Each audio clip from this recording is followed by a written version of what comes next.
it's a part of a longer series of works, this image, and it all deals with like a shadow line of modernism coming out of this romantic line of the European art story, and is in a labyrinthic way in the 20th century, and now it has new points to attend in opposite to new media and so on. And so I think these two lines, one shadow line and this light line, are together, and today it combines in a surprising way, and this is a little bit this historical line.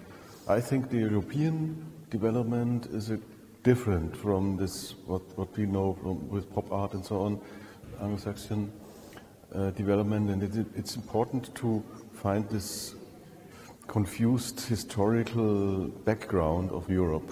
And I think also people from abroad, when I go to Asia or to America, they are quite interested into this complicated history and with the not easy solutions. And the easy solutions like Marilyn or Campbell, or what for example Warhol did, is not what really comes out of Europe. And this queer combinations of different sources, okay, going back till antiquity, but this 2,000 years old story is behind us.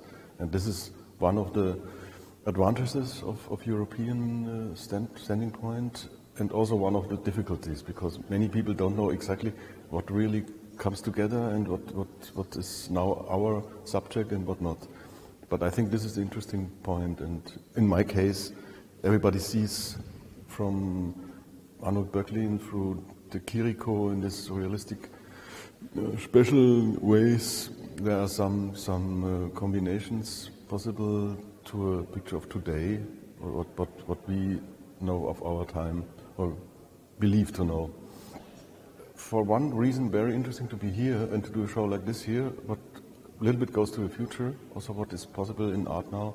I think after too many post-minimal, conceptual and new media thing, that the location is important, because in the centers of the last 20 years of the art scene, like London, Berlin, New York, I think all these centers are a little bit exhausted.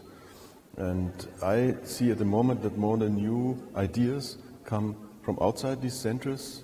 You don't find it really, in Berlin it's good for working, and in London, where it's too expensive, or in New York, but the really fresher ideas come perhaps from provincial and smaller locations. And that's why I think it's interesting to make something like this here, because nobody knows this location from Berlin. I just had to look into the card, and that's why I think it's a good connection to international, what happens in the international art scene. And also the whole collection and the selection also is quite interesting for this. Very different positions, but there's an atmospherical way to understand it together.